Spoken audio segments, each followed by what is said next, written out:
Pengambilan keputusan merupakan aktivitas penting yang rutin dilakukan oleh setiap individu maupun organisasi dalam menghadapi berbagai situasi dan permasalahan, baik keputusan sederhana maupun strategis. Pasti memerlukan proses berpikir yang matang, guna memilih alternatif terbaik untuk mencapai tujuan. Oleh karena itu, penting sekali untuk memahami dasar-dasar dalam pengambilan keputusan.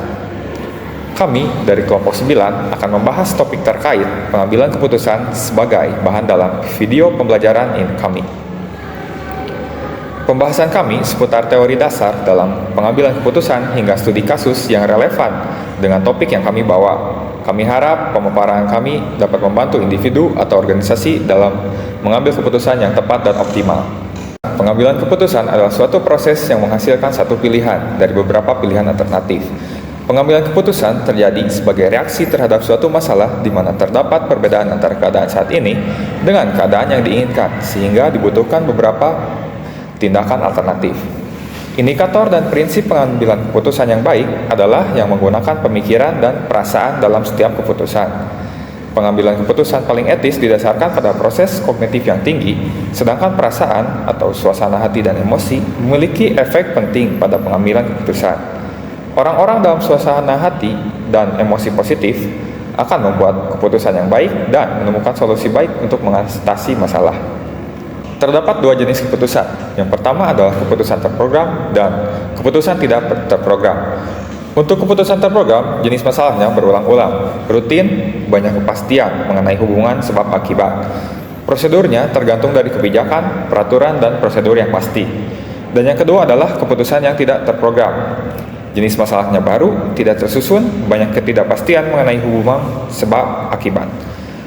Prosedurnya keharusan adanya kreativitas, intuisi, toleransi terhadap ketidakjelasan, pemecahan permasalahan yang kreatif. Selanjutnya ada kondisi dalam pengambilan keputusan. Yang pertama, kondisi kepastian. Organisasi di sini berada pada kondisi yang ideal. Pemimpin membuat keputusan dengan akurat karena memiliki data yang lengkap sehingga dapat mengetahui konsekuensi dari setiap alternatif yang tersedia. Yang kedua adalah kondisi risiko. Di sini organisasi mengestimasi semua kemungkinan dari setiap konsekuensi alternatif keputusan.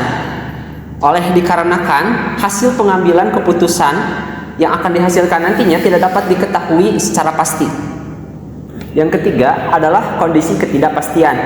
Organisasi di sini berada pada situasi ketidakpastian, di mana hasil keputusan sama sekali tidak diketahui karena belum pernah terjadi atau baru pertama kali terjadi. Sehingga di sini perlu akan pengumpulan informasi untuk membuat beberapa alternatif keputusan untuk mengetahui nilai kemungkinannya. Keempat adalah kondisi konflik. Organisasi berada pada situasi konflik apabila alternatif keputusan yang harus dipilih berasal dari pertentangan antara dua atau lebih pengambil keputusan. Kondisi ini mirip dengan kondisi risiko yang dimana membuat kemungkinan yang terjadi masih bisa diestimasi. Gaya pengambilan keputusan. Setiap individu dalam mengambil keputusan memiliki cara dan gaya yang berbeda. Berikut akan dijelaskan. Yang pertama, ada gaya direktif atau gaya pengarahan. Mengambil keputusan dengan gaya ini cepat dalam mengambil keputusan karena bersifat jangka pendek, tetapi tetap berpikir rasional. Keputusan yang dibuat berdasar pada informasi yang minim. Yang kedua, ada gaya analitik atau analitis. Pengambil keputusan dengan gaya ini memiliki banyak sekali alternatif dan juga perhitungan sebelum membuat keputusan, sehingga sifatnya sangat berhati-hati tetapi adaptif dalam situasi yang unik. Yang ketiga adalah gaya konseptual. Pengambil keputusan dengan gaya ini memiliki banyak alternatif dan pandangannya yang luas. Keputusannya untuk jangka panjang. Oleh karena itu, pengambil keputusan dengan gaya ini sangat kreatif dalam menemukan solusi atas permasalahan yang terjadi. Yang keempat dan terakhir adalah gaya perilaku. Pengambil keputusan dengan gaya ini memiliki kemampuan kerjasama yang baik dan menyukai saran dari orang lain, sehingga rapat menjadi alat komunikasi yang sangat cocok untuk menghindari konflik dan meningkatkan penerimaan bagi orang lain. Selanjutnya ada teknik merangsang kreativitas pengambilan keputusan kelompok. Ada 3 teknik ini. Yang pertama yaitu ada teknik sumbang saran, teknik DLP, dan juga teknik kelompok nominal. Nah, yang pertama ada teknik sumbang saran. Ini digunakan dalam menggali dan mendapatkan kualitas maksimum dari kelompok dengan memberikan kesempatan para anggota untuk mengungkapkan ide-idenya. Nah, hal ini digunakan untuk mencari sebuah pengambilan keputusan. Yang selanjutnya ada teknik DLP. Teknik DLP ini digunakan dengan cara mengumpulkan dan membandingkan berbagai pertimbangan melalui serangkaian pertanyaan yang disampaikan tanpa nama. Nah, selanjutnya yang ketiga ada teknik kelompok nominal. Digunakan dengan cara pertemuan 7-10 orang dan diawali duduk berkumpul tetapi tidak berbicara satu sama lain. Nah, setiap orang menulis ide-idenya di sebuah catatan, kemudian disampaikan secara bergantian dan terstruktur. Jadi pengambilan keputusan yang TKN ini, teknik kelompok nominal ini berkumpul tapi tidak berbicara sesama lain, akan tapi idenya ditulis di sebuah catatan. Seperti itu mungkin. Selanjutnya yaitu ada indikator pengambilan keputusan. Dalam indikator ini ada 2 faktor, yaitu ada faktor internal dan juga faktor eksternal. Kita bahas dulu di faktor internal. Di dalam faktor internal ini yang pertama ada persepsi. Nah, persepsi adalah proses di mana seseorang memilih, mengorganisasikan, mengartikan masukan informasi untuk menciptakan suatu gambaran yang berarti dari dunia ini. Persepsi juga dapat melibatkan pemahaman seseorang atas suatu kejadian berdasarkan pengalaman masa lalunya. Nah, jadi pengambilan keputusan dalam faktor internal itu ada juga di dalam persepsi gitu. Selanjutnya ada motivasi. Motivasi ini adalah perilaku seseorang dimulai dengan adanya suatu motif yang menggerakkan individu dalam mencapai tujuan. Tanpa motivasi, seseorang tidak akan terpengaruh untuk mencari kepuasan terhadap dirinya. Dan motivasi muncul karena adanya kebutuhan yang dirasakan oleh seseorang. Kebutuhan tersebut muncul karena seseorang merasa ketidaknyamanan antara yang seharusnya dirasakan dan yang sesungguhnya dirasakan.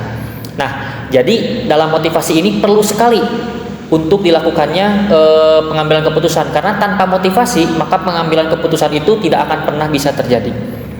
Nah, selanjutnya yaitu ada dalam faktor eksternal.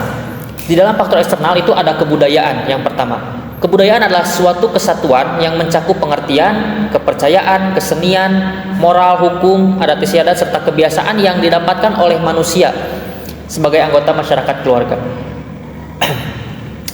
Keluarga adalah keluarga mikro, yaitu keluarga yang paling dekat dengan konsumen.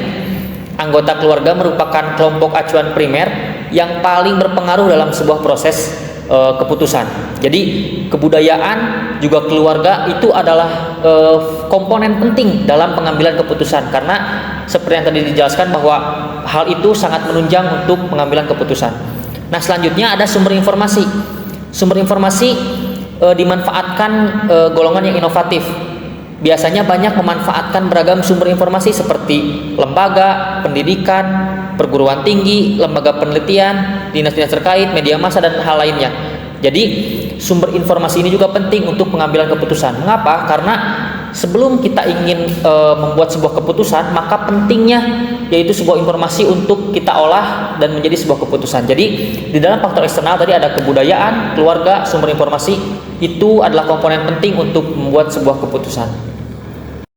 Berikut data terkait pengambilan keputusan oleh Netflix. Data tersebut memperlihatkan jumlah pelanggan Netflix dari tahun ke tahun dengan wilayah internasional dan di US. Di sini pelanggan Netflix dari tahun ke tahun semakin meningkat, membuktikan bahwa Netflix mampu memanfaatkan data tersebut untuk berkembang. Ketersediaan data tersebut membantu Netflix dalam pengambilan keputusan bisnis yang tepat. Dengan menganalisis data pelanggan di berbagai wilayah, Netflix dapat membuat keputusan yang tepat dalam hal produksi konten, ekspansi pasar, dan penyempurnaan layanan. Data inilah yang membantu Netflix bersaing di pasar hiburan yang semakin kompleks dengan dibuktikan grafik pelanggan yang semakin naik.